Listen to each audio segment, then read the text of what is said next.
आदाब, नमस्कार ते सत श्री अकाल। मैं गुरवीन गीत आप सब का स्वागत करती हाँ इंदी रेडियो ते। अजकल असी अपने आले दुआले ये दो अखर बहुत ज़्यादा सुनते पढ़ रहे हैं, एग्रीकल्चर ऑर्डीनेंसिस। पर ये एग्रीकल्चर ऑर्डीनेंसिस हुंदा की है?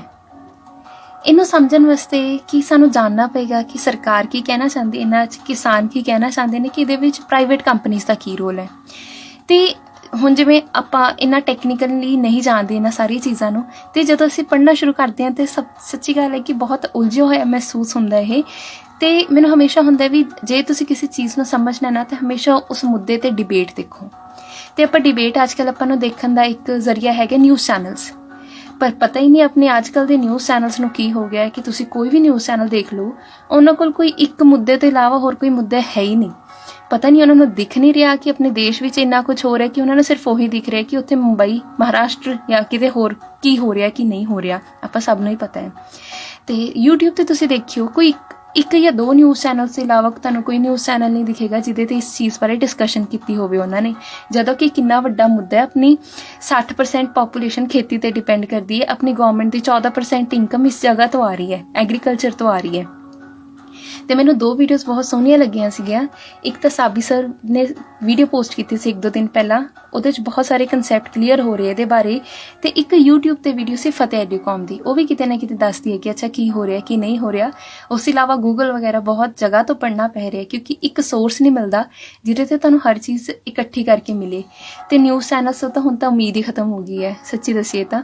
ਜਿਵੇਂ ਇੱਕ ਵਾਰ ਕੀ ਹੋਇਆ ਸੀ 1930 ਵਿੱਚ BBC ਕੋਲ ਨਾ ਕੋਈ ਨਿਊਜ਼ ਨਹੀਂ ਬਚੀ ਸੀ ਕਿ ਉਸ ਦਿਨ ਪਤਾ ਨਹੀਂ ਕਿ ਇਹੋ ਜਿਹਾ ਇੰਨਾ ਸ਼ਾਂਤ ਦਿਨ ਸੀਗਾ ਕਿ ਉਹਨਾਂ ਕੋਲ ਕੁਛ ਨਹੀਂ ਸੀ, ਅਤੇ ਉਹਨਾਂ ਨੇ ਨਾ ਸਿਰਫ ਉੱਥੇ ਇੰਨਾ ਕਿਹਾ there is no news today, ਅਤੇ ਉਹਨਾਂ ਨੇ ਪਿਆਨੋ ਮਿਊਜ਼ਿਕ ਪਲੇ ਕਰਤਾ ਸੀਗਾ।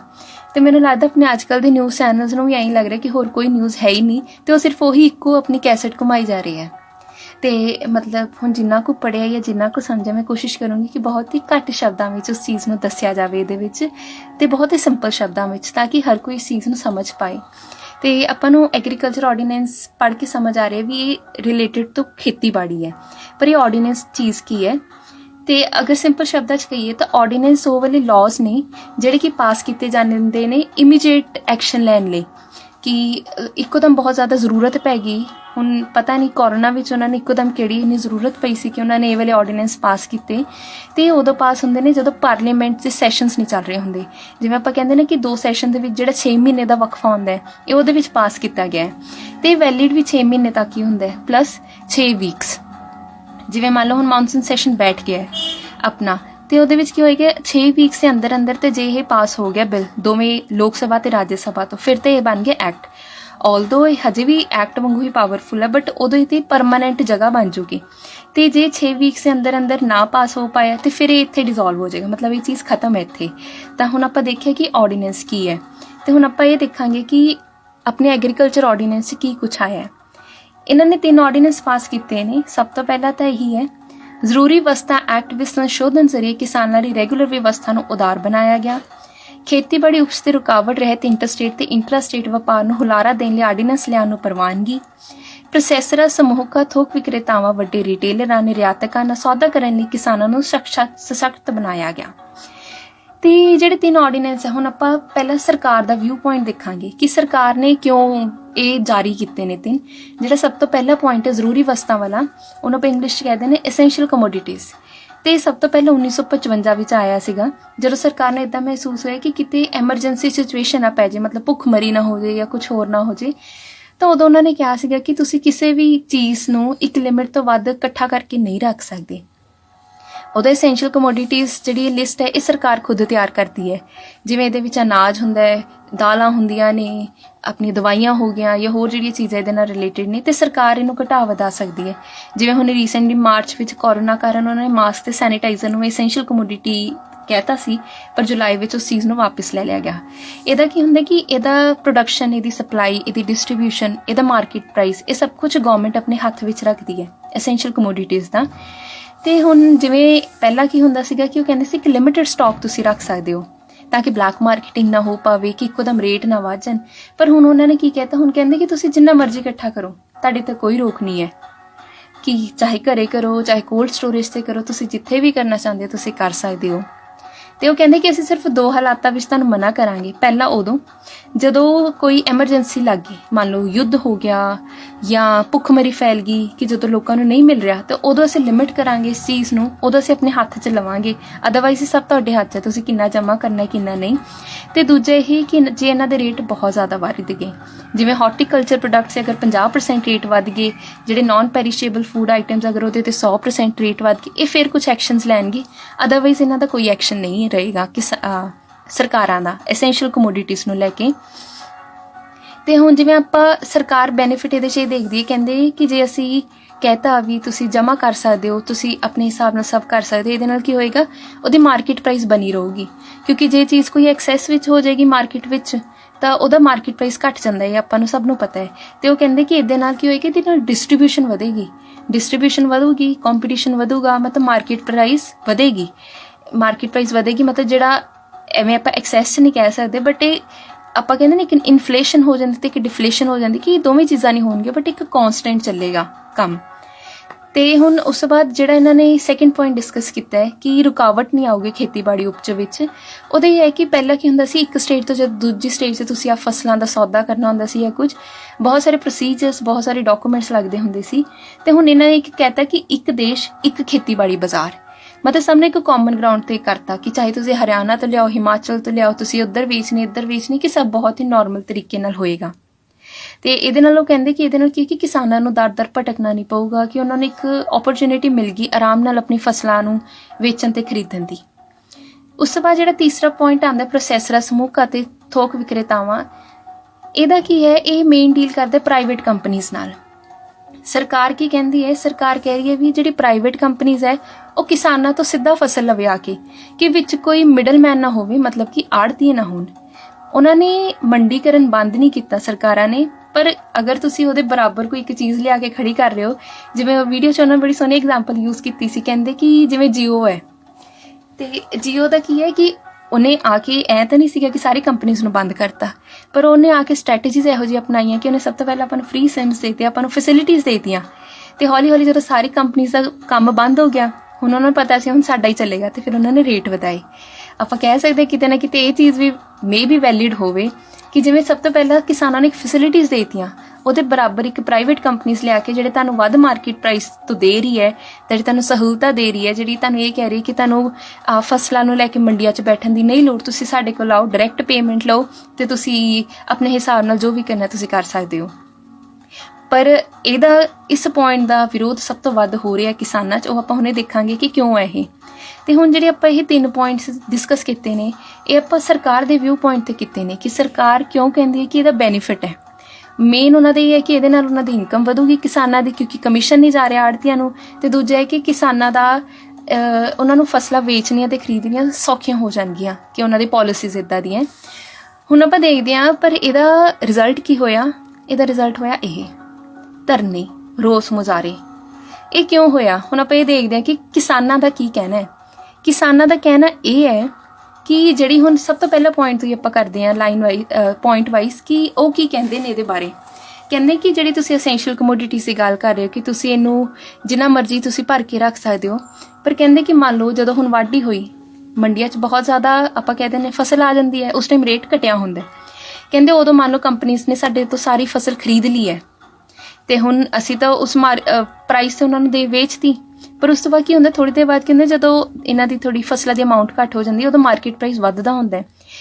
ਕਹਿੰਦੇ ਜੀ ਪ੍ਰਾਈਵੇਟ ਕੰਪਨੀਜ਼ ਨੇ ਪਹਿਲਾਂ ਹੀ ਸਸਤੇ ਭਾਅ ਤੇ ਫਸਲਾਂ ਖਰੀਦ ਲਈਆਂ, ਤੇ ਫਿਰ ਜਦੋਂ ਅਸੀਂ ਵੱਧ ਭਾਅ ਤੇ ਵੇਚਣੀਆਂ ਸੀ, ਸਾਡੀ ਕੌਣ ਲਏਗਾ। ਮੰਨ ਲਓ ਅਸੀਂ ਕਿ ਪਹਿਲਾਂ ਨਾ ਵੇਚੀਏ ਸੋਚ ਕੇ ਕਿ ਚਲ ਕੋਈ ਨਾ ਥੋੜੀ ਦੇਰ ਨੂੰ ਤਾਂ ਪ੍ਰਾਈਸ ਵਧੂਗਾ, ਪਰ ਉਹ ਕੰਪਨੀਆਂ ਥੋੜਾ ਫਿਰ ਬਾਅਦ ਚੋਂ ਮਹਿੰਗੇ ਭਾਅ ਚੀਜ਼ ਲੈਣਗੇ, ਤਾਂ ਕਿਤੇ ਨਾ ਕਿਤੇ ਹੋਏਗਾ ਕਿ ਫਸਲਾਂ ਖਰਾਬ ਹੋਣ ਦਾ ਡਰ ਹੈ। ਕਿ ਇਹ ਵੀ ਹੈ ਕਿ ਉਹਨਾਂ ਨੂੰ ਉਹ ਵਾਲਾ ਮਾਰਕੀਟ ਪ੍ਰਾਈਸ ਤੇ ਨਾ ਮਿਲੇ ਜਿਹੜਾ ਕਿ ਉਹਨਾਂ ਦਾ ਬਣਦਾ ਹੈ, ਜਿਹੜਾ ਉਹਨਾਂ ਦਾ ਬਣਦਾ ਹੱਕ ਹੈ ਕਿ ਉਹਨਾਂ ਨੂੰ ਉਹ ਨਾ ਮਿਲੇ। ਤੇ ਜਿਵੇਂ ਉਹਨਾਂ ਨੇ ਪਹਿਲਾਂ ਕਿਹਾ ਸੀ ਕਿ ਐਕਟ ਆਇਆ ਸੀ ਮੇਨਲੀ ਬਲੈਕ ਮਾਰਕੀਟਿੰਗ ਨੂੰ ਰੋਕਣ ਲਈ, ਕਿ ਬਲੈਕ ਮਾਰਕੀਟਿੰਗ ਨਾ ਹੋਵੇ। ਪਰ ਜੇ ਹੁਣ ਇਹ ਚੀਜ਼ ਨੂੰ ਹਟਾ ਦਿੱਤਾ ਗਿਆ ਕਿ ਤੁਸੀਂ ਜਿੰਨਾ ਮਰਜ਼ੀ ਆਪਣਾ ਜਮ੍ਹਾਂ ਕਰ ਸਕਦੇ। ਹੁਣ ਆਪਾਂ ਪਿਛਲੇ ਸਾਲ ਹੀ ਦੇਖਿਆ ਹੈ 2019 'ਚ ਅਗਸਤ ਤੇ ਦਸੰਬਰ 4 ਮਹੀਨਿਆਂ ਵਿੱਚ ਹੀ ਜਿਹੜੇ ਪਿਆਜ਼ ਦੇ ਭਾਅ ਸੀਗੇ ਉਹ 300% ਵਧੇ ਸੀ। ਹੁਣ ਆਪਾਂ ਨੂੰ ਨਹੀਂ ਪਤਾ ਬਲੈਕ ਮਾਰਕੀਟਿੰਗ ਸੀ ਉਹ ਕੀ ਸੀਗਾ, ਕਿ ਪਹਿਲਾਂ ਕਹਿੰਦੇ ਵੀ ਪਿਆਜ਼ ਆਣੇ ਬੰਦ ਹੈ, ਹੌਲੀ ਹੌਲੀ ਮਾਰਕੀਟ ਥੋੜਾ ਕੱਢੇ ਗਏ ਪਿਆਜ਼, ਉਹ ਵੀ ਬਹੁਤ ਜ਼ਿਆਦਾ ਮਹਿੰਗੇ। ਉਹ ਪਰ ਕਿਤੇ ਨਾ ਕਿਤੇ ਆਪਾਂ ਨੂੰ ਇੱਕ ਤਸਵੀਰ ਪੇਸ਼ ਕਰ ਰਹੇ ਨੇ ਕਿ ਜੇ ਸਟਾਕ ਇੰਨਾ ਜ਼ਿਆਦਾ ਇਹਨਾਂ ਨੇ ਵਧਾਤਾ, ਤੇ ਇਹ ਵੀ ਹੋ ਸਕਦਾ ਹੈ ਕਿ ਜੋ ਉਦੋਂ ਹੋਇਆ ਸੀਗਾ ਉਹਨਾਂ 4 ਮਹੀਨਿਆਂ 'ਚ ਉਹੀ ਹੁਣ ਬਾਕੀ ਫਸਲਾਂ ਨਾਲ ਵੀ ਹੋਵੇ, ਤੇ ਕਿਤੇ ਨਾ ਕਿਤੇ ਮਾਰ ਪਊਗੀ ਕਿਸਾਨਾਂ ਨੂੰ ਤੇ ਖਰੀਦਦਾਰਾਂ ਨੂੰ। ਫਾਇਦਾ ਇਹਦੇ ਵਿੱਚ ਪ੍ਰਾਈਵੇਟ ਕੰਪਨੀਜ਼ ਨੂੰ ਹੋਏਗਾ ਕਿਉਂਕਿ ਉਹਨਾਂ ਨੇ ਸਸਤੇ ਭਾਅ ਲਿੱਤੀ ਤੇ ਹੁਣ ਮਹਿੰਗੇ ਭਾਅ ਵੇਚ ਰਹੇ ਨੇ। ਤੇ ਉਸ ਤੋਂ ਬਾਅਦ ਇੱਕ ਇਹਦੇ ਵਿੱਚ ਪੁਆਇੰਟ ਇਹ ਆਉਂਦਾ ਹੈ ਕਿ ਆਪਾਂ ਕਹਿੰਦੇ ਆ ਕਿ ਉਹਨਾਂ ਨੇ ਖਰੀਦ ਲਈ, ਉਹਨਾਂ ਨੇ ਆਪਦੇ ਕੋਲ ਰੱਖ ਲਈ। ਕਿਸਾਨਾਂ ਦਾ ਇਹ ਹੈ ਕਿ ਹੁਣ ਕਿਸਾਨ ਕਦੋਂ ਵੇਚਣ, ਫਿਰ ਜਦੋਂ ਉਹਨਾਂ ਨੂੰ ਸਟਾਰਟਿੰਗ 'ਚ ਹੀ ਜਦੋਂ ਹੁਣ ਪ੍ਰਾਈਵੇਟ ਕੰਪਨੀਜ਼ ਲੈ ਰਹੀਆਂ ਉਹਨਾਂ ਤੋਂ ਫਸਲਾਂ, ਕਿ ਉਦੋਂ ਹੀ ਵੇਚ ਦੇਣ ਕਿ ਥੋੜ੍ਹਾ ਦੇਰ ਵੇਟ ਕਰਨ। ਜੇ ਵੇਟ ਕਰਨ ਤਾਂ ਕੀ ਪਤਾ ਉਸ ਤੋਂ ਬਾਅਦ ਉਹ ਲੈਣ ਕਿ ਨਾ ਲੈਣ। ਤੇ ਉਸ ਤੋਂ ਬਾਅਦ ਇਹਦਾ ਜਿਹੜਾ ਸੈਕਿੰਡ ਪੁਆਇੰਟ ਹੈ ਕਿ ਰੁਕਾਵਟ ਰਹਿਤ ਇੰਟਰਸਟੇਟ ਤੇ ਇੰਟਰਾਸਟੇਟ ਵਪਾਰ ਨੂੰ, ਇਹਦੇ ਵਿੱਚ ਉਹਨਾਂ ਨੇ ਇਹ ਕਿਹਾ ਕਿ ਜਦੋਂ ਕਿਸਾਨ ਤੇ ਪ੍ਰਾਈਵੇਟ ਕੰਪਨੀਜ਼ ਆਪਸ ਵਿੱਚ ਬੈਠ ਕੇ ਗੱਲਬਾਤ ਕਰਨਗੇ ਤੇ ਉਹਨਾਂ ਨੂੰ ਡਾਇਰੈਕਟ ਪੇਮੈਂਟ ਮਿਲ ਜੂਗੀ। ਕਿਸਾਨ ਆਪਣੀ ਟਰਾਲੀ ਲੈ ਕੇ ਉੱਥੇ ਪਹੁੰਚ ਕੇ ਸਿੱਧਾ ਉਹਨਾਂ ਨੇ ਦੇਖਿਆ, ਉਹਨਾਂ ਨੇ ਵੇਟ ਕੀਤਾ, ਉਹਨਾਂ ਨੇ ਕੁਆਲਿਟੀ ਦੇਖੀ ਤਾਂ ਉਹਨਾਂ ਨੇ ਪੈਸੇ ਫੜਾਤੇ। ਬਟ ਜਿਹੜਾ ਰੇਟ ਹੈ ਉਹ ਕਿਸਾਨ ਤੇ ਉਹ ਪ੍ਰਾਈਵੇਟ ਕੰਪਨੀ ਡਿਸਾਈਡ ਕਰੂਗੀ। ਤੇ ਹੁਣ ਤੁਸੀਂ ਦੇਖੋ, ਕਿਸਾਨ ਆਪਾਂ ਮੰਨ ਸਕਦੇ ਵੀ ਪੜ੍ਹਿਆ ਲਿਖਿਆ ਵੀ ਹੈ ਤੇ ਕਈ ਕਿਸਾਨ ਐਸੇ ਵੀ ਹੈ ਜਿਹੜੇ ਪੜ੍ਹੇ ਲਿਖੇ ਨਹੀਂ ਹੈ। ਉਹ ਚਲੋ ਬਾਹਰੀ ਦੇਖ ਕੇ ਤਾਂ ਦੱਸ ਸਕਦੇ ਸਾਡਾ ਅਨਾਜ ਵਧੀਆ, ਕਿ ਉਹਦਾ ਰੰਗ ਦੇਖ ਕੇ, ਉਹਦਾ ਦਾਣਾ ਦੇਖ ਕੇ ਕਿੰਨਾ ਵੱਡਾ ਹੈ ਕਿੰਨਾ ਛੋਟਾ ਹੈ। ਪਰ ਜਿਹੜੀ ਅੰਦਰਲੀਆਂ ਚੀਜ਼ਾਂ, ਮੰਨ ਲਓ ਉਹਦੇ 'ਚ ਮੋਇਸਚਰ ਕਿੰਨਾ, ਮਤਲਬ ਉਹਦੇ 'ਚ ਪਾਣੀ ਦੀ ਮਾਤਰਾ ਕਿੰਨੀ, ਉਹਦੇ 'ਚ ਫਾਈਬਰ ਕਿੰਨਾ ਹੈ, ਇਹ ਚੀਜ਼ਾਂ ਤਾਂ ਆਪਾਂ ਨੂੰ ਮਸ਼ੀਨਾਂ ਤੋਂ ਹੀ ਪਤਾ ਚੱਲਦੀ ਹੈ। ਤੇ ਉਹ ਹੱਥ ਕਿਹਦੇ ਹੋਣਗੇ? ਪ੍ਰਾਈਵੇਟ ਕੰਪਨੀਜ਼ ਦੇ। ਤੇ ਪ੍ਰਾਈਵੇਟ ਕੰਪਨੀ ਕੀ ਦੱਸਦੀ ਹੈ ਤੁਹਾਡੀ ਕੁਆਲਿਟੀ ਬਾਰੇ, ਉਹਦੇ ਬਾਰੇ ਤੁਸੀਂ ਸ਼ੋਰ ਹੋ ਕੇ ਨਹੀਂ ਕਹਿ ਸਕਦੇ ਵੀ ਉਹ ਸੱਚ ਬੋਲ ਰਿਹਾ ਕਿ ਝੂਠ ਬੋਲ ਰਿਹਾ। ਵਧੀਆ ਕੁਆਲਿਟੀ ਵੀ ਦੀ ਫਸਲ ਵੀ ਉਹ ਸਸਤੇ ਭਾਅ ਤੇ ਖਰੀਦ ਸਕਦੇ ਇਹ ਕਹਿ ਕੇ ਵੀ ਇਹਦੀ ਕੁਆਲਿਟੀ ਘੱਟ ਹੈ। ਹੁਣ ਕਿਸਾਨਾਂ 'ਚ ਇਹ ਹੈ ਕਿ ਹੁਣ ਸਾਨੂੰ ਕਿਵੇਂ ਪਤਾ ਚੱਲੂਗਾ, ਜਦੋਂ ਹੁਣ ਜਿਵੇਂ ਹੁਣ ਆਪਣਾ ਇੱਕ ਮਿਨੀਮਮ ਸਪੋਰਟ ਪ੍ਰਾਈਸ ਚੱਲਦਾ, ਉਹਦੇ ਬਾਰੇ ਵੀ ਆਪਾਂ ਗੱਲ ਕਰਾਂਗੇ। ਤੇ ਉਸ ਤੋਂ ਬਾਅਦ ਕੀ ਹੋਏਗਾ, ਸ਼ਾਇਦ ਉਹ ਮਿਨੀਮਮ ਸਪੋਰਟ ਪ੍ਰਾਈਸ ਵੀ ਨਾ ਰਵੇ, ਕਿ ਜਿੰਨਾ ਇਹ ਕਹਿੰਦੇ ਹੁੰਦੇ ਆ ਨਾ ਕਿ ਜਿੰਨਾ ਇੱਕ ਘੱਟ ਤੋਂ ਘੱਟ ਜਿਹੜੀ ਰਕਮ ਮਿਲਦੀ ਹੈ ਫਸਲ ਨੂੰ, ਸ਼ਾਇਦ ਉਹ ਵੀ ਨਾ ਮਿਲੇ। ਤੇ ਇਹ ਸਭ ਤੋਂ ਵੱਡਾ ਉਹਨਾਂ ਦੇ ਵਿੱਚ ਇੱਕ ਖਤਰਾ ਆਇਆ ਹੋਇਆ ਕਿ ਸਾਡੀ ਫਸਲਾਂ ਨੂੰ ਉਹਨਾਂ ਤਾਂ ਬਣਦਾ ਰਕਮ ਵੀ ਨਾ ਮਿਲੇ। ਉਸ ਤੋਂ ਬਾਅਦ ਇਹਦੇ ਵਿੱਚ ਕੀ ਕਹਿੰਦੇ ਕਿ ਮਤਲਬ ਉਹੀ ਹੈ ਕਿ ਹੁਣ ਰੇਟ ਘੱਟ ਵੱਧ ਹੋ ਗਿਆ। ਦੂਜਾ ਉਹਨਾਂ ਨੇ ਕੀ ਕਰਤਾ ਕਿ ਕਹਿੰਦੇ ਜਿਵੇਂ ਇਹਦੇ ਸੰਬੰਧੀ ਜਿਹੜਾ ਲੜਾਈ ਝਗੜਾ ਹੈ ਉਹ ਸਿੱਧਾ ਕੋਰਟ 'ਚ ਲੈ ਕੇ ਜਾਣ ਦੀ ਬਜਾਏ ਡਿਸਟ੍ਰਿਕਟਸ ਦੇ ਜਿਹੜੇ SDM ਵਗੈਰਾ ਉਹਨਾਂ ਨੂੰ ਕੰਟਰੋਲ ਦੇਤਾ ਇਸ ਚੀਜ਼ ਦਾ। ਤੇ ਹੁਣ ਜਿਹੜੇ ਛੋਟੇ ਕਿਸਾਨ ਹੈ ਉਹ ਹੁਣ ਕਈ ਹੁੰਦੇ ਆਪਦੇ ਆਪ ਨੂੰ ਇੰਨਾ ਪ੍ਰੋਗਰੈਸਿਵ ਨਹੀਂ ਸਮਝਦੇ ਕਿ ਉਹ ਅਫਸਰਾਂ ਨਾਲ ਜਾ ਕੇ ਗੱਲਬਾਤ ਕਰ ਸਕਣ। ਕੋਰਟ ਦਾ ਕੰਮ ਹੋਰ ਹੈ, ਅਫਸਰਾਂ ਨਾਲ ਗੱਲਬਾਤ ਕਰਨਾ ਹੋਰ ਹੈ। ਤੇ ਉਹ ਕਿਤੇ ਨਾ ਕਿਤੇ ਇਹ ਚੀਜ਼ ਵੀ ਮਹਿਸੂਸ ਕਰ ਰਹੇ ਨੇ ਕਿ ਸਾਡੀ ਆਵਾਜ਼ ਸੁਣੇਗਾ ਕੌਣ, ਜਿਹੜੀਆਂ ਸਾਡੀਆਂ ਮੁਸ਼ਕਿਲਾਂ ਆ ਰਹੀਆਂ ਜਾਂ ਜੋ ਹੋਰ ਚੀਜ਼ ਆ ਰਹੀ ਹੈ ਉਹ ਕੌਣ ਸੁਣੇਗਾ। ਤੇ ਇਹ ਚੀਜ਼ ਮਹਿਸੂਸ ਕੀਤੀ ਜਾ ਰਹੀ ਕਿਸਾਨਾਂ ਵੱਲੋਂ। ਤੇ ਉਸ ਤੋਂ ਬਾਅਦ ਜਿਹੜਾ ਤੀਸਰਾ ਪੁਆਇੰਟ ਆਉਂਦਾ ਪ੍ਰਾਈਵੇਟ ਕੰਪਨੀਜ਼ ਵਾਲਾ, ਇਹਦਾ ਸਭ ਤੋਂ ਵੱਧ ਵਿਰੋਧ ਹੋ ਰਿਹਾ ਇਸ ਪੁਆਇੰਟ ਦਾ।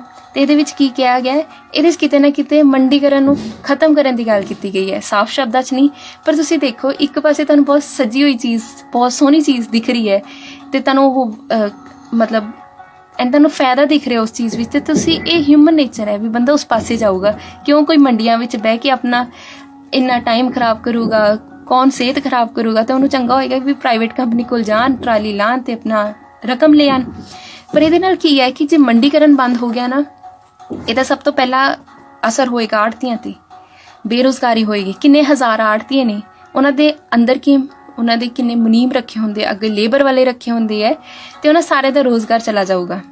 ਉਸ ਤੋਂ ਬਾਅਦ ਕੀ ਹੈ ਕਿ ਜਿਵੇਂ ਆਪਾਂ ਚਾਹੇ ਕਹਿ ਦਿੰਦੇ ਆ ਵੀ ਕਿਸਾਨਾਂ ਦੀ ਜਿਹੜੀ ਫਸਲ ਹੈ ਉਹਦੇ 'ਚ ਕੁਝ ਕਮਿਸ਼ਨ ਆੜ੍ਹਤੀਆਂ ਨੂੰ ਮਿਲਦਾ ਹੈ, ਕਿਉਂਕਿ ਚਾਹੇ ਸਰਕਾਰ ਖਰੀਦਦੀ ਹੈ ਕਿਸਾਨਾਂ ਤੋਂ ਫਸਲ, ਪਰ ਉਹ ਜਿਹੜਾ ਅਮਾਊਂਟ ਪਾਉਂਦੀ ਹੈ ਕਿਸਾਨਾਂ ਲਈ ਉਹ ਪਹਿਲਾਂ ਆੜ੍ਹਤੀਏ ਦੇ ਅਕਾਊਂਟ 'ਚ ਜਾਂਦੀ ਹੈ, ਤੇ ਆੜ੍ਹਤੀਏ ਆਪਣੇ ਅਕਾਊਂਟ 'ਚੋਂ ਫਿਰ ਕੁਝ ਕਮਿਸ਼ਨ ਕੱਟ ਕੇ ਉਹ ਕਿਸਾਨ ਦੇ ਅਕਾਊਂਟ 'ਚ ਪਾਉਂਦਾ ਹੈ। ਤੇ ਆਪਣੀ ਸਰਕਾਰ ਕਹਿੰਦੀ ਹੈ ਵੀ ਇਹ ਵਾਲਾ ਸਾਰਾ ਪ੍ਰੋਸੀਜਰ ਤੁਸੀਂ ਖਤਮ ਕਰੋ, ਸਿੱਧਾ ਕਿਸਾਨ ਤੇ ਸਿਰਫ ਪ੍ਰਾਈਵੇਟ ਕੰਪਨੀ ਛੱਡੋ। ਪਰ ਇਹਦੇ ਨਾਲ ਕੀ ਹੋਏਗਾ ਕਿ ਜਿਹੜਾ ਆਪਣਾ ਕਹਿੰਦੇ ਕਿ ਆਪਾਂ ਕਮਿਸ਼ਨ ਆ ਗਿਆ ਜਾਂ ਮੰਡੀ ਦਾ ਜਿਹੜਾ ਰੈਵਨਿਊ ਹੈ ਉਹ ਹਮੇਸ਼ਾ ਦੋ ਹਿੱਸਿਆਂ 'ਚ ਡਿਵਾਈਡ ਹੁੰਦਾ ਸੀਗਾ, ਇੱਕ ਰੂਰਲ ਡਿਵੈਲਪਮੈਂਟ ਫੰਡ ਤੇ ਇੱਕ ਮੰਡੀ ਫੰਡ। ਜਿਹੜਾ ਰੂਰਲ ਡਿਵੈਲਪਮੈਂਟ ਫੰਡ ਹੈ ਉਹ ਪਿੰਡਾਂ ਦੇ ਵਿਕਾਸ ਲਈ ਵਰਤਿਆ ਜਾਂਦਾ ਸੀ, ਜਿਵੇਂ ਸੜਕਾਂ ਬਣਾਤੀਆਂ ਜਾਂ ਹੋਰ ਉੱਥੇ ਵਿਕਾਸ ਕਰਤਾ। ਤੇ ਜੇ ਮੰਡੀਕਰਨ ਨਾ ਰਿਹਾ ਤੇ ਸਾਰਾ ਜਿਹੜਾ ਰੂਰਲ ਡਿਵੈਲਪਮੈਂਟ ਫੰਡ ਜਾਂ ਦੂਜਾ ਫੰਡ ਇਹ ਵੀ ਬੰਦ ਹੋ ਜਾਏਗਾ। ਚਾਹੇ ਆਪਣੀ ਹੁਣ ਜਿਵੇਂ ਆਪਾਂ ਦੇਖਦੇ ਇੰਡੀਆ ਵਿੱਚ ਸਿਰਫ ਇੱਕ ਜਾਂ ਦੋ ਸਟੇਟਸ ਹੀ ਰਹਿ ਗਈਆਂ ਨੇ ਜਿੱਥੇ ਮੰਡੀਕਰਨ ਹੈ, ਇੱਕ ਪੰਜਾਬ ਹੈ, ਹਰਿਆਣਾ ਤੇ ਇੱਕ ਦੋ ਸਟੇਟਸ ਹੋਰ ਨੇ। ਤੇ ਮੰਡੀਕਰਨ 'ਚ ਕੀ ਹੁੰਦਾ ਕਿ ਸਟੇਟ ਨੂੰ ਸੈਂਟਰ ਨੂੰ ਕੁਝ ਟੈਕਸ ਦੇਣਾ ਪੈਂਦਾ। ਜਿਵੇਂ ਆਪਣਾ ਪੰਜਾਬ 8.5% ਟੈਕਸ ਸੈਂਟਰ ਨੂੰ ਦਿੰਦਾ ਹੈ, ਤੇ ਸੈਂਟਰ ਹੁਣ ਇਹ ਮੰਡੀਕਰਨ ਬੰਦ ਕਰਨ ਦੇ ਕੁਝ ਰੀਜ਼ਨਸ ਇਹਦੇ ਏਰੀਆ ਵੀ ਵਧੀਆ ਹੈ ਕਿ ਸਟੇਟ ਨੂੰ ਤਾਂ ਫਿਰ ਟੈਕਸ ਨਹੀਂ ਦੇਣਾ ਪਊਗਾ, ਸਟੇਟ ਦੇ ਤਾਂ ਪੈਸੇ ਬਚ ਗਏ। ਪਰ ਸਟੇਟ ਨੂੰ ਉਹਦੇ ਤੋਂ ਆਮਦਨ ਵੀ ਤਾਂ ਹੋ ਰਹੀ ਹੈ ਨਾ, ਉਹਦੀ ਆਮਦਨ ਵੀ ਤਾਂ ਬੰਦ ਹੋਏਗੀ ਜੇ ਮੰਡੀਕਰਨ ਨਾ ਹੋਇਆ। ਤੇ ਇੱਕ ਕਾਰਨ ਇਸ ਪ੍ਰਾਈਵੇਟਾਈਜੇਸ਼ਨ ਅਪੋਜ਼ ਕਰਨ ਦਾ ਇਹ ਵੀ ਹੈ ਕਿ ਜਿੱਥੇ ਬੇਰੁਜ਼ਗਾਰੀ ਹੋਏਗੀ, ਜਿੱਥੇ ਕਿਸਾਨਾਂ ਨੂੰ ਇਹ ਨਹੀਂ ਪਤਾ ਚੱਲੇਗਾ ਕਿ ਉਹਨਾਂ ਦੀ ਫਸਲ ਕਿਸ ਭਾਅ ਜਾ ਰਹੀ ਹੈ, ਕਿਸ ਭਾਅ ਉਹਨਾਂ ਨੂੰ ਵੇਚਣੀ ਚਾਹੀਦੀ ਹੈ, ਤੇ ਉੱਥੇ ਉਹ ਨਾ ਇਨਸਾਫੀ ਹੋ ਜਾਏਗੀ ਉਹਨਾਂ ਦੀ ਮਿਹਨਤ ਨਾਲ। ਤੇ ਹੁਣ ਤੁਸੀਂ ਇਹ ਦੇਖੋ ਕਿ ਇੱਕ ਨਾ 2014 ਵਿੱਚ ਇੱਕ ਸ਼ਾਂਤਾ ਕੁਮਾਰ ਕਮੇਟੀ ਬਿਠਾਈ ਗਈ ਸੀ। ਹੁਣ ਜਿਵੇਂ ਆਪਣੇ ਇੰਡੀਆ ਵਿੱਚ ਨਾ ਇੱਕ ਕਮੇਟੀ ਹੈ ਜਿਹੜੀ ਕਿ ਆਪਣੇ ਮਿਨੀਮਮ ਸਪੋਰਟ ਪ੍ਰਾਈਸ, ਮਤਲਬ ਮਿਨੀਮਮ ਕਿੰਨੀ ਰਕਮ ਮਿਲਣੀ ਚਾਹੀਦੀ ਹੈ ਫਸਲਾਂ ਨੂੰ, ਐਗਰੀਕਲਚਰ ਪ੍ਰੋਡਿਊਸ ਮਾਰਕੀਟ ਕਮੇਟੀ ਜਿਹਨੂੰ ਕਹਿ ਦਿੰਦੇ ਹਾਂ ਆਪਾਂ, ਉਹ ਡਿਸਾਈਡ ਕਰਦੀ ਹੈ ਵੀ ਪਰ ਕੁਇੰਟਲ ਕਿੰਨਾ ਆਪਾਂ ਰਕਮ ਰੱਖਣੀ ਹੈ। ਉਹਨਾਂ ਨੇ ਇੱਕ ਕਮੇਟੀ ਬਿਠਾਈ ਸੀ 2014 'ਚ ਕਿ ਤਾਂ ਕਿ ਕਿਸਾਨਾਂ ਨੂੰ ਉਹਨਾਂ ਦੀ ਇਨਕਮ ਡਬਲ ਕੀਤੀ ਜਾਵੇ। ਤੇ ਇਸ ਕਮੇਟੀ ਨੇ ਇੱਕ ਰਿਸਰਚ ਕੀਤੀ ਤੇ ਕਹਿੰਦੀ ਤੁਸੀਂ ਐਵੇਂ ਕਰੋ, ਤੁਸੀਂ ਮਿਨੀਮਮ ਸਪੋਰਟ ਪ੍ਰਾਈਸ ਹਟਾਓ, ਕਿਉਂਕਿ ਮਿਨੀਮਮ ਸਪੋਰਟ ਪ੍ਰਾਈਸ ਹੋਏਗਾ ਤਾਂ ਕੀ ਹੈ ਨਾ, ਕਿਸਾਨ ਸਿਰਫ ਝੋਨਾ ਤੇ ਕਣਕ ਹੀ ਉਗਾ ਰਹੇ ਨੇ, ਤੇ ਜਦੋਂ ਤੱਕ ਕਿ ਬਾਕੀ ਫਸਲਾਂ ਨੇ ਉਗਾਣਗੇ ਨਾ ਤੇ ਇਹਨਾਂ ਦੀ ਆਮਦਨ ਕਿੱਥੋਂ ਹੋਏਗੀ ਇੰਨੀ। ਪਰ ਤੁਸੀਂ ਖੁਦ ਦੇਖੋ, ਜਦੋਂ ਗ੍ਰੀਨ ਰੈਵੋਲੂਸ਼ਨ ਆਈ ਸੀ, ਮਤਲਬ ਹਰੀ ਕ੍ਰਾਂਤੀ ਆਈ ਸੀ, ਉਦੋਂ ਸਰਕਾਰਾਂ ਵੱਲੋਂ ਕਿਹਾ ਗਿਆ ਸੀ ਵੀ ਝੋਨਾ ਤੇ ਕਣਕ ਉਗਾਓ ਜਿੰਨੀ ਉਗਾ ਸਕਦੇ ਹੋ। ਜੇ ਇਹਨਾਂ ਨੇ ਉਗਾਣੀ ਸ਼ੁਰੂ ਕੀਤੀ, ਜਿਵੇਂ ਹੁਣ ਆਪਾਂ ਦੇਖਦੇ ਕਿ 75 ਲੱਖ ਏਕੜ ਜ਼ਮੀਨ ਤੇ ਝੋਨਾ ਹੈ ਤੇ 85 ਲੱਖ ਏਕੜ ਜ਼ਮੀਨ ਤੇ ਅੱਜ ਕਣਕ ਹੈ, ਤੇ ਹੁਣ ਜੇ ਉਹਨਾਂ ਨੇ ਉਹ ਉਗਾਣੀ ਸ਼ੁਰੂ ਕੀਤੀ ਤੇ ਉਸ ਤੋਂ ਬਾਅਦ ਕਿਹਾ ਜਾਂਦਾ ਵੀ ਕੁਦਰਤ ਨਾਲ ਖਿਲਵਾੜ ਹੋ ਰਿਹਾ ਹੈ, ਪਾਣੀ ਦਾ ਪੱਧਰ ਥੱਲੇ ਜਾ ਰਿਹਾ ਹੈ, ਬਾਕੀ ਕੋਈ ਫਸਲਾਂ ਹੋ ਨਹੀਂ ਰਹੀਆਂ, ਕਿ ਹੁਣ ਕਿਸਾਨਾਂ ਨੂੰ ਚਾਹੀਦਾ ਕਿ ਬਾਕੀ ਫਸਲਾਂ ਵੀ ਉਗਾਣ। ਪਰ ਇੱਕ ਗੱਲ ਸੋਚਣ ਵਾਲੀ ਹੈ ਕਿ ਜੇ ਕਿਸਾਨਾਂ ਨੂੰ ਬਾਕੀ ਫਸਲ ਉਗਾ ਕੇ ਫਾਇਦਾ ਹੋਵੇ ਤਾਂ ਕਿਉਂ ਨਾ ਉਗਾਣ ਉਹ। ਜੇ ਉਹਨਾਂ ਨੂੰ ਝੋਨੇ ਤੇ ਕਣਕ ਤੇ ਸਿਰਫ ਮਿਨੀਮਮ ਸਪੋਰਟ ਪ੍ਰਾਈਸ ਮਿਲ ਰਿਹਾ ਹੈ, ਜੇ ਤੁਸੀਂ ਉਹੀ ਮਿਨੀਮਮ ਸਪੋਰਟ ਪ੍ਰਾਈਸ ਬਾਕੀ ਫਸਲਾਂ ਤੇ ਵੀ ਦਿਓ, ਪਿਆਜ਼ ਤੇ, ਆਲੂ ਤੇ ਜਾਂ ਦਾਲਾਂ ਤੇ, ਤਾਂ ਕਿਉਂ ਨਾ ਉਗਾਣ ਉਹ ਫਸਲਾਂ।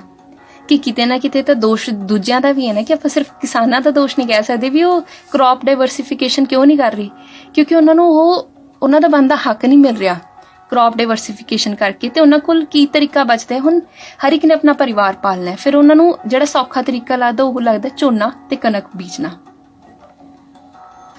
ਤੇ ਹੁਣ ਜਿਵੇਂ ਆਪਣੀ ਸਰਕਾਰ ਕਹਿ ਰਹੀ ਹੈ ਕਿ ਜਦੋਂ ਹੁਣ ਪ੍ਰਾਈਵੇਟ ਕੰਪਨੀਜ਼ ਕਿਸਾਨਾਂ ਤੋਂ ਸਿੱਧਾ ਫਸਲ ਖਰੀਦੇਗੀ, ਕਹਿੰਦੇ ਅਸੀਂ ਟੈਕਸ ਨਹੀਂ ਲਵਾਂਗੇ ਕੰਪਨੀਜ਼ ਤੋਂ। ਜੇ ਉਹ ਟੈਕਸ ਨਹੀਂ ਲੈਣਗੇ ਕੰਪਨੀਜ਼ ਤੋਂ, ਮਤਲਬ ਕੀ ਹੈ ਕਿ ਉਹ ਕਿਸਾਨਾਂ ਦੇ ਹਿੱਸੇ ਚਲੇ ਜਾਏਗੀ ਉਹ ਰਕਮ। ਕਿ ਮੰਨ ਲਓ ਆੜਤੀਆਂ ਨੇ 25 ਰੁਪਏ ਟੈਕਸ ਰੱਖ ਲਿਆ 100 ਰੁਪਏ ਚੋਂ, ਕਿਸਾਨਾਂ ਨੂੰ ਮਿਲਿਆ 75। ਹੁਣ ਪ੍ਰਾਈਵੇਟ ਕੰਪਨੀਜ਼ ਨਾਲ ਕੀ ਹੋਏਗਾ, ਅਗਰ ਉਹ ਟੈਕਸ ਨਹੀਂ ਰੱਖੇਗੀ ਸਰਕਾਰ ਤੇ ਪੂਰਾ 100 ਦਾ 100 ਮਿਲੇਗਾ ਕਿਸਾਨ ਨੂੰ। ਕਹਿੰਦੇ ਇੱਕ ਵਾਰ ਤਾਂ ਕਿਸਾਨ ਬਹੁਤ ਖੁਸ਼ ਹੋ ਜਾਏਗਾ, ਕਿਤੇ ਆੜਤੀਆਂ ਤੋਂ ਉਹਨਾਂ ਨੂੰ 75 ਮਿਲ ਰਿਹਾ ਤੇ ਕਿਤੇ ਹੁਣ ਪ੍ਰਾਈਵੇਟ ਕੰਪਨੀਜ਼ ਤੋਂ 100 ਮਿਲ ਰਿਹਾ, ਉਹ ਵੀ ਬਿਨਾਂ ਇੰਨੀ ਮਸ਼ੱਕਤ ਕੀਤੇ। ਤੇ ਉਹ ਕੀ ਕਹਿੰਦੇ, ਉਹ ਆਟੋਮੈਟਿਕਲੀ ਕਹਿੰਦੇ ਆਕਰਸ਼ਿਤ ਹੋਣਗੇ ਪ੍ਰਾਈਵੇਟ ਕੰਪਨੀਜ਼ ਵੱਲ। ਤੇ ਕਹਿੰਦੇ ਪਰ ਕੁਝ ਸਾਲ ਬਾਅਦ ਸਰਕਾਰਾਂ ਨੇ ਉਹਦੇ ਤੇ ਟੈਕਸ ਲਾਣਾ ਹੀ ਲਾਣਾ ਹੈ, ਤੇ ਉਸ ਟਾਈਮ ਨਾ ਆੜਤ ਰਹੇਗੀ ਤੇ ਨਾ ਕਿਸਾਨਾਂ ਕੋਲ ਕੋਈ ਹੋਰ ਜ਼ਰੀਆ ਰਹੇਗਾ ਜਿੱਥੇ ਜਾ ਕੇ ਉਹ ਆਪਣੀ ਸੁਣਵਾਈ ਕਰਵਾ ਸਕਣ, ਜਿੱਥੇ ਜਾ ਕੇ ਦੱਸ ਸਕਣ ਕਿ ਸਾਨੂੰ ਮਿਨੀਮਮ ਸਪੋਰਟ ਪ੍ਰਾਈਸ ਤੋਂ ਵੀ ਘੱਟ ਰੇਟ ਮਿਲ ਰਹੇ ਨੇ। ਬਹੁਤ ਸਾਰੀਆਂ ਮੰਡੀਆਂ ਜਿਵੇਂ ਮੰਡੀ ਨਹੀਂ ਕਹਿ ਸਕਦੇ, ਮਤਲਬ ਬਹੁਤ ਸਾਰੀ ਸਟੇਟਸ ਨੇ ਜਿੱਥੇ ਮੰਡੀਕਰਨ ਨਹੀਂ ਹੈ, ਤੇ ਐਕਚੁਅਲੀ ਉੱਥੇ ਪਰ ਕੁਇੰਟਲ 400 ਰੁਪਏ ਘੱਟ ਦਿੱਤੇ ਜਾ ਰਹੇ ਨੇ ਕਿਸਾਨਾਂ ਨੂੰ। ਹੁਣ ਜਿਵੇਂ ਮੈਂ ਇੱਕ ਇੰਟਰਵਿਊ ਸੁਣ ਰਹੀ ਸੀ, ਉਹਦੇ ਵਿੱਚ ਇੱਕ ਕਿਸਾਨ ਦੱਸ ਰਹੇ ਸੀ, ਕਹਿੰਦੇ ਕਿ ਹੁਣ ਪਿਛਲੇ ਸਾਲ ਜਿਹੜਾ ਮੱਕੀ ਦਾ ਰੇਟ 1400-1500 ਸੀ, ਉਹ ਐਤਕੀ ਸਿਰਫ 800 ਰਹਿ ਗਿਆ। ਕਿਉਂਕਿ ਕਹਿੰਦੇ ਕਿ ਹੁਣ ਓਪਨ ਮਾਰਕੀਟ ਹੋ ਗਈ। ਕਹਿੰਦੇ ਜੇ ਓਪਨ ਮਾਰਕੀਟ ਦਾ ਇੰਨਾ ਫਾਇਦਾ ਹੁੰਦਾ ਤੇ ਕੀ ਸਾਨੂੰ ਫਾਇਦਾ ਨਾ ਹੁੰਦਾ ਕਿ ਅਸੀਂ ਸਾਡੀ ਮੱਕੀ ਵੱਧ ਭਾਅ ਨਾ ਵਿਕਦੀ। ਕਹਿੰਦੇ ਸਾਡੇ ਗੰਨੇ ਰੁਲਦੇ ਰਹਿੰਦੇ ਮਿਲਸ ਵਿੱਚ, ਤੇ ਜਿਹੜੇ ਕਹਿੰਦੇ ਕਿ ਕਰਨ ਨਾਲ ਪ੍ਰਾਈਵੇਟਾਈਜੇਸ਼ਨ ਕਰਨ ਨਾਲ ਕਿਸਾਨਾਂ ਦਾ ਫਾਇਦਾ ਹੋਊਗਾ। ਤੇ ਜਿੰਨਾ ਕੁ ਪ੍ਰਾਈਵੇਟਾਈਜੇਸ਼ਨ ਹੁਣ ਹੈ ਕਿ ਜਿਵੇਂ ਹੁਣ ਗੰਨੇ ਚੀਨੀ ਬਣ ਰਹੀ ਹੈ ਜਾਂ ਹੋਰ ਚੀਜ਼ਾਂ ਬਣ ਰਹੀਆਂ, ਜੇ ਇੰਨਾ ਫਾਇਦਾ ਹੁੰਦਾ ਤਾਂ ਕਿਸਾਨਾਂ ਨੂੰ ਤਾਂ ਇਸ ਪ੍ਰਾਈਵੇਟਾਈਜੇਸ਼ਨ ਦਾ ਵੀ ਤਾਂ ਫਾਇਦਾ ਹੋਣਾ ਸੀ, ਤੇ ਫਿਰ ਕਿਉਂ ਰੁਲਣੀਆਂ ਸੀ ਉਹਨਾਂ ਦੀ ਫਸਲਾਂ ਜਾਂ ਉਹਨਾਂ ਦਾ ਹੋਰ ਅਨਾਜ। ਤੇ ਉਸ ਤੋਂ ਬਾਅਦ ਕਿਤੇ ਨਾ ਕਿਤੇ ਇਹ ਗੱਲ ਇਹ ਆਉਂਦੀ ਹੈ ਕਿ ਸਰਕਾਰਾਂ ਕਹਿ ਦਿੰਦੀਆਂ ਕਿ ਜਿਵੇਂ ਜਿਹੜੇ ਛੋਟੇ ਕਿਸਾਨ ਹੈ ਉਹ ਇੰਨੀ ਦੂਰ ਜਾ ਕੇ ਆਪਣੀ ਫਸਲ ਨਹੀਂ ਵੇਚ ਸਕਦੇ, ਤੇ ਉਹਨਾਂ ਨੂੰ ਆੜਤੀਆਂ ਕੋਲ ਥੋੜੀ ਰਕਮ ਤੇ ਆਪਣੀ ਫਸਲ ਵੇਚਣੀ ਪੈਂਦੀ ਹੈ। ਤਾਂ ਕਰਕੇ ਚੰਗਾ ਹੈ ਕਿ ਜੇ ਪ੍ਰਾਈਵੇਟ ਕੰਪਨੀਜ਼ ਆ ਗਈ ਤਾਂ ਉਹਨਾਂ ਨੂੰ ਉਨਾ ਹੀ ਪ੍ਰਾਈਸ ਮਿਲ ਜਾਊਗਾ ਜਿੰਨਾ ਬਣਦਾ ਹੈ, ਪਰ ਇਹ ਜ਼ਰੂਰੀ ਨਹੀਂ ਹੈ। ਹੁਣ ਕਿਸਾਨਾਂ ਨੂੰ ਕੀ ਪਤਾ ਕਿ ਉਹਨਾਂ ਦੀ ਕੁਆਲਿਟੀ ਕੀ ਹੈ, ਉਹਨਾਂ ਦਾ ਰੇਟ ਕੀ ਹੈ, ਕਿਉਂਕਿ ਇੱਕ ਮਿਨੀਮਮ ਸਪੋਰਟ ਪ੍ਰਾਈਸ ਕਿਤੇ ਨਾ ਕਿਤੇ ਖਤਮ ਹੋਏਗਾ। ਇਹ ਸਾਫ਼ ਸ਼ਬਦਾਂ 'ਚ ਨਹੀਂ ਕਿਹਾ ਗਿਆ ਕਿ ਮਿਨੀਮਮ ਸਪੋਰਟ ਪ੍ਰਾਈਸ ਖਤਮ ਹੋਏਗਾ ਜਾਂ ਮੰਡੀਕਰਨ ਖਤਮ ਹੋਊਗਾ, ਪਰ ਇਹ ਚੀਜ਼ ਦਿਖਦੀ ਹੈ ਕਿ ਅਗਰ ਇਹ ਸਭ ਚੀਜ਼ਾਂ ਹੋਈਆਂ ਤਾਂ ਹੌਲੀ ਇਹ ਚੀਜ਼ਾਂ ਨੇ ਗਾਇਬ ਹੋ ਜਾਣਾ। ਹੁਣ ਜਿਵੇਂ ਜੀਓ ਦੀ ਐਗਜ਼ਾਮਪਲ ਲਿੱਤੀ ਸੀਗੀ, ਹੁਣ ਆਪਾਂ ਨੂੰ ਹਰ ਪਾਸੇ ਸਿਰਫ ਜੀਓ ਦਿਖਦਾ। ਉਹਨਾਂ ਨੇ ਆ ਕੇ ਇਹ ਨਹੀਂ ਕਿਹਾ ਸੀ ਵੀ ਤੁਸੀਂ ਬਾਕੀ ਕਨੈਕਸ਼ਨਸ ਬੰਦ ਕਰੋ, ਪਰ ਉਹ ਆਟੋਮੈਟਿਕਲੀ ਉਹ ਚੀਜ਼ ਘਟਦੀ ਗਈ। ਉਸੇ ਤਰ੍ਹਾਂ ਜੇ ਮੰਡੀਕਰਨ ਬੰਦ ਹੋਇਆ ਤਾਂ ਆਟੋਮੈਟਿਕਲੀ ਪ੍ਰਾਈਵੇਟ ਕੰਪਨੀਜ਼ ਦਾ ਹੋਲਡ ਹੋਊਗਾ। ਤੇ ਆਪਾਂ ਨੂੰ ਪਤਾ ਹੈ ਕਿ ਜਿੱਥੇ ਆਪਣੀ ਇੰਡੀਆ ਦੀ ਇਕਨੋਮੀ ਨੈਗੇਟਿਵ 'ਚ ਚੱਲ ਰਹੀ ਹੈ, -24% ਚੱਲ ਰਹੀ ਹੈ, ਤੇ ਆਪਣੇ ਕੁਝ ਦੇਸ਼ ਦੇ ਅਮੀਰ ਲੋਕ ਹੋਰ ਅਮੀਰ ਹੋ ਰਹੇ ਨੇ, ਉਹਦਾ ਕੀ ਕਾਰਨ ਹੈ? ਤੇ ਅੱਗੇ ਵੀ ਹੋਏਗਾ। BSNL ਦੇ ਹਾਲਤ ਆਪਾਂ ਦੇਖੀ ਹੈ, ਆਪਾਂ ਰੇਲਵੇਜ਼ ਤੇ ਦੇਖ ਰਹੇ ਹਾਂ, ਤੇ ਹੌਲੀ ਹੌਲੀ ਕਰਕੇ ਹੁਣ ਉਹੀ ਚੀਜ਼ ਪ੍ਰਾਈਵੇਟਾਈਜੇਸ਼ਨ ਇੱਥੇ ਕਿਸਾਨੀ ਵੱਲ ਆ ਰਹੀ ਹੈ। ਹੁਣ ਕਿਸਾਨਾਂ ਦੀ ਬਹੁਤ ਸਾਰੀਆਂ ਮੰਗਾਂ ਨੇ ਜਿਹੜੀਆਂ ਮਨਵਾਉਣਾ ਚਾਹੁੰਦੇ ਨੇ ਕਿ ਉਹਨਾਂ ਨੇ ਅਲੱਗ-ਅਲੱਗ ਆਪਣੇ ਰੱਖੇ ਵੀ ਸਾਨੂੰ ਇਸ ਚੀਜ਼ ਦੀ ਇਨਕਮ ਦਿੱਤੀ ਜਾਵੇ, ਜਾਂ ਜਿਹੜੇ ਸਾਡੇ ਕੰਮ ਆ ਉਹਨਾਂ ਨੂੰ ਆਹ ਚੀਜ਼ ਦਿੱਤੀ ਜਾਵੇ, ਸਾਨੂੰ ਸਾਡਾ ਬੰਦਾ ਹੱਕ ਦਿੱਤਾ ਜਾਵੇ। ਤੇ ਹੁਣ ਸਰਕਾਰਾਂ ਨੂੰ ਵੀ ਚਾਹੀਦਾ ਹੈ ਕਿ ਅਗਰ ਉਹਨਾਂ ਨੂੰ ਆਪਣਾ ਫਾਇਦਾ ਦਿਖਦਾ ਹੈ ਤੇ ਫਿਰ ਕਿਸਾਨਾਂ ਨੂੰ ਵੀ ਆਪਣਾ ਫਾਇਦਾ ਦਿਖਦਾ ਹੀ। ਹਰ ਇੱਕ ਨੇ ਆਪਣਾ ਪਰਿਵਾਰ ਪਾਲਣਾ ਹੈ, ਤੇ ਇਸ ਲਈ ਸਭ ਤੋਂ ਵੱਡੀ ਤਾਂ ਲੋੜ ਇਹ ਹੈ ਕਿ ਜਿਹੜੇ ਲੋਕ ਇਹਦੇ 'ਚ ਇਨਵੋਲਵ ਹੈ, ਮਤਲਬ ਸਰਕਾਰ, ਕਿਸਾਨ ਤੇ ਪ੍ਰਾਈਵੇਟ ਕੰਪਨੀਜ਼, ਐਟਲੀਸਟ ਉਹਨਾਂ ਨੂੰ ਕਦੇ ਇੱਕ ਪਲੇਟਫਾਰਮ ਤੇ ਖੜਾ ਤਾਂ ਕੀਤਾ ਜਾਵੇ। ਹੁਣ ਜਿਵੇਂ ਅਸੀਂ ਪੜ੍ਹਦੇ ਹਾਂ, ਬਹੁਤ ਸਾਰੀ ਚੀਜ਼ਾਂ ਇਹੋ ਜਿਹੀਆਂ ਜਿਵੇਂ ਹੁਣ ਮੈਂ ਪੜ੍ਹੀਆਂ ਜਾਂ ਸਮਝੀਆਂ, ਕੀ ਪਤਾ ਮੈਂ ਥੋੜ੍ਹੀਆਂ ਬਹੁਤੀਆਂ ਗਲਤ ਸਮਝ ਲਿਆ ਹੋਣ, ਕਿਉਂਕਿ ਮੇਰੇ ਕੋਲ ਇੱਕ ਸੋਰਸ ਤਾਂ ਸੀਗਾ ਨਹੀਂ ਜਿਹਦੇ ਤੋਂ ਮੈਂ ਪੜ੍ਹੀਆਂ, ਕੋਈ ਚੀਜ਼ ਕਿੱਥੋਂ ਪੜ੍ਹੀ, ਕੋਈ ਚੀਜ਼ ਕਿੱਥੋਂ ਪੜ੍ਹੀ, ਤੇ ਉਹ ਚੀਜ਼ ਦਾ ਬਹੁਤ ਜ਼ਿਆਦਾ ਫਰਕ ਰਹਿ ਜਾਂਦਾ। ਤੇ ਇਹੀ ਅਗਰ ਮੈਨੂੰ ਉਹ ਚੀਜ਼ ਕਿਤੇ ਇੱਕ ਜਗ੍ਹਾ ਤੇ ਮਿਲ ਜਾਂਦੀ ਤਾਂ ਮੇਰੇ ਮੇ ਵੀ ਕਨਸੈਪਟ ਹੋਰ ਕਲੀਅਰ ਹੁੰਦੇ। ਤੇ ਨਿਊਜ਼ ਚੈਨਲਸ ਨੂੰ, ਮੀਡੀਆ ਨੂੰ ਵੀ ਚਾਹੀਦਾ ਹੈ ਕਿ ਇਹਨਾਂ ਸਾਰਿਆਂ ਨੂੰ ਇਕੱਠਾ ਕੀਤਾ ਜਾਵੇ ਇੱਕ ਜਗ੍ਹਾ, ਤਾਂ ਜੋ ਸਾਡੇ ਤੱਕ, ਹੁਣ ਉਹ ਕਹਿ ਦਿੰਦੇ ਵੀ ਅੱਜ ਕੱਲ੍ਹ ਦੇ ਨੌਜਵਾਨ ਜਾਂ ਹੋਰ ਲੋਕ ਧਿਆਨ ਨਹੀਂ ਦੇ ਰਹੇ ਇਸ ਪਾਸੇ ਵੱਲ। ਜਿਹੜੇ ਧਿਆਨ ਦੇ ਵੀ ਰਹੇ ਆ ਨਾ, ਉਹਨਾਂ ਨੂੰ ਬਹੁਤ ਮਿਹਨਤ ਕਰਨੀ ਪੈ ਰਹੀ ਹੈ ਇੱਕ ਸੌਖੇ ਸਵਾਲਾਂ ਦੇ ਜਵਾਬ ਲੱਭਣ ਲਈ ਵੀ। ਜੇ ਇਹ ਉਹੀ ਚੀਜ਼ ਉਹਨਾਂ ਦੇ ਸਾਹਮਣੇ ਪੇਸ਼ ਕੀਤੀ ਜਾਵੇ ਤੇ ਜਿਹੜੇ ਲੋਕ ਸੁਣਨਾ ਵੀ ਨਹੀਂ ਚਾਹੁੰਦੇ ਜਾਂ ਪੜ੍ਹਨਾ ਵੀ ਨਹੀਂ ਚਾਹੁੰਦੇ, ਉਹਨਾਂ ਨੂੰ ਵੀ ਉਹ ਚੀਜ਼ਾਂ ਪਤਾ ਚੱਲਣਗੀਆਂ। ਹੁਣ ਜਿਵੇਂ ਕਹਿ ਦਿੰਦੇ ਨੇ ਕਿ ਆਪਣੀ ਫੂਡ ਪ੍ਰੋਡਕਸ਼ਨ ਬਹੁਤ ਵੱਧ ਗਈ ਅੱਗੇ ਨਾਲੋਂ। ਆਪਾਂ ਜਿਵੇਂ ਕਹਿ ਦਿੰਦੇ ਕਿ ਇੱਕ ਇਕਨੋਮਿਕ ਸਰਵੇ ਹੋਇਆ ਸੀਗਾ, ਉਹ ਕਹਿੰਦੇ 1950 ਤੋਂ ਬਾਅਦ ਨਾ ਇੰਡੀਆ 'ਚ ਕਦੇ ਭੁੱਖਮਰੀ ਨਹੀਂ ਹੋਈ। ਪਰ ਜੇ ਭੁੱਖਮਰੀ ਨਹੀਂ ਹੋਈ ਤੇ ਆਪਾਂ ਇਹ ਤਾਂ ਨਹੀਂ ਕਹਿ ਸਕਦੇ ਕਿ ਅੱਗੇ ਵੀ ਨਹੀਂ ਹੋਏਗੀ। ਜੇ ਫੂਡ ਪ੍ਰੋਡਕਸ਼ਨ ਵੱਧ ਰਹੀ ਹੈ ਤਾਂ ਆਪਣੀ ਪਾਪੂਲੇਸ਼ਨ ਵੀ ਉਨੀ ਵਧੀ ਹੈ। ਜੇ 1950 ਵਿੱਚ ਆਪਣੀ ਪਾਪੂਲੇਸ਼ਨ 360 ਮਿਲੀਅਨ ਸੀ ਤੇ ਹੁਣ ਆਪਣੀ ਪਾਪੂਲੇਸ਼ਨ 1.3 ਬਿਲੀਅਨ ਹੈ, ਮਤਲਬ 4 ਜਾਂ 5 ਗੁਣਾ ਪਾਪੂਲੇਸ਼ਨ ਵਧੀ ਹੈ। ਜੇ ਫੂਡ ਪ੍ਰੋਡਕਸ਼ਨ ਵਧ ਰਹੀ ਹੈ, ਮਤਲਬ ਉਹਨਾਂ ਨੂੰ ਖਾਣ ਵਾਲੇ ਲੋਕ ਵੀ ਤਾਂ ਉਨੇ ਹੀ ਵਧੇ ਹੈ, ਉਸ ਤੋਂ ਹੀ ਵੱਧ ਵਧੇ ਹੈ। ਤੇ ਇਹ ਸੋਚਣਾ ਕਿ ਭੁੱਖਮਰੀ ਕਦੇ ਹੋਏਗੀ ਨਹੀਂ, ਇਹ ਚੀਜ਼ ਗਲਤ ਹੈ। ਹੁਣ ਬਹੁਤ ਸਾਰੀ ਚੀਜ਼ਾਂ ਹੋਰ ਨੇ ਕਿ ਜਿਹੜੇ ਆਪਾਂ ਕਹਿ ਸਕਦੇ ਹਾਂ ਕਿ ਸਰਕਾਰਾਂ ਅੱਗੇ ਰੱਖ ਰਹੀਆਂ, ਬਹੁਤ ਸਾਰੀ ਚੀਜ਼ਾਂ ਨੇ ਜਿਹੜੇ ਕਿਸਾਨ ਅੱਗੇ ਰੱਖ ਰਹੇ ਨੇ। ਤੇ ਇੱਕ ਤਸਵੀਰ ਜਿਹੜੀ ਕਿ ਕਲੀਅਰ ਹੋਵੇ, ਉਹ ਮਤਲਬ ਕੋਸ਼ਿਸ਼ ਕਰਨੀ ਚਾਹੀਦੀ ਹੈ ਕਿ ਜਿਹੜੇ ਮੇਨ ਲੀਡਰਸ ਨੇ ਉਹ ਚੀਜ਼ ਸਾਡੇ ਸਾਹਮਣੇ ਪੇਸ਼ ਕਰਨ ਕਿ ਅੱਛਾ ਇਹ ਚੀਜ਼ ਹੈ ਕੀ, ਤਾਂ ਜੋ ਸਾਨੂੰ ਵੀ ਇਹਨਾਂ ਚੀਜ਼ਾਂ ਬਾਰੇ ਜ਼ਿਆਦਾ ਪਤਾ ਚੱਲੇ। ਹੁਣ ਉਸ ਤੋਂ ਬਾਅਦ ਆਹੀ ਹੈ ਕਿ ਅਸੀਂ ਨਹੀਂ ਚਾਹੁੰਦੇ ਵੀ ਆਹ ਵਾਲਾ ਮਾਹੌਲ ਬਣਿਆ ਰਹੇ। ਅਸੀਂ ਚਾਹੁੰਦੇ ਜੇ ਮਾਹੌਲ ਹੋਵੇ ਤਾਂ ਇਹੋ ਜਿਹਾ ਹੋਵੇ ਜਿਹਦੇ ਵਿੱਚ ਕਿ ਕਿਸਾਨ ਆਪਣੀ ਜ਼ਿੰਦਗੀ ਆਪਣੇ ਹਿਸਾਬ ਨਾਲ ਜੀ ਸਕੇ, ਉਹ ਖੁਸ਼ ਹੋਵੇ, ਉਹ ਆਪਣੇ ਹਿਸਾਬ ਨਾਲ ਖੇਤੀ ਕਰੇ, ਉਹਦੇ ਦਿਮਾਗ 'ਚ ਇਹ ਨਾ ਹੋਵੇ ਹਾਏ ਮੇਰੀ ਫਸਲ ਦਾ ਕੀ ਬਣੂ, ਮੇਰੀ ਫਸਲ ਵਿਕੂ, ਮੇਰੀ ਫਸਲ ਨਾ ਵਿਕੂ। ਉਹ ਖੁਸ਼ੀ ਆਪਣੇ ਖੇਤਾਂ 'ਚ ਕੰਮ ਕਰੇ, ਹੱਸਦਾ ਖੇਡਦਾ। ਅਸੀਂ ਇਹ ਉਮੀਦ ਕਰਦੇ ਹਾਂ ਵੀ ਅਸੀਂ ਨਹੀਂ ਕਹਿੰਦੇ ਕਿ ਸਰਕਾਰ ਨੂੰ ਨੁਕਸਾਨ ਹੋਏ, ਕਿਉਂਕਿ ਸਰਕਾਰਾਂ ਦਾ ਨੁਕਸਾਨ ਵੀ ਆਪਾਂ ਨੂੰ ਹੀ ਝੱਲਣਾ ਪਏਗਾ, ਕਿ ਸਰਕਾਰ ਦਾ ਵੀ ਫਾਇਦਾ ਹੋਵੇ, ਕਿਸਾਨਾਂ ਦਾ ਵੀ ਫਾਇਦਾ ਹੋਵੇ, ਕਿ ਹਰ ਕੋਈ ਖੁਸ਼ ਰਵੇ। ਤੇ ਇਹਨਾਂ ਸ਼ਬਦਾਂ ਨਾਲ ਮੈਂ ਤੁਹਾਡੇ ਤੋਂ ਅਲਵਿਦਾ ਲੈਂਦੀ ਹਾਂ। ਖੁਸ਼ ਰਹੋ, ਆਬਾਦ ਰਹੋ। ਸ਼ੁਕਰੀਆ।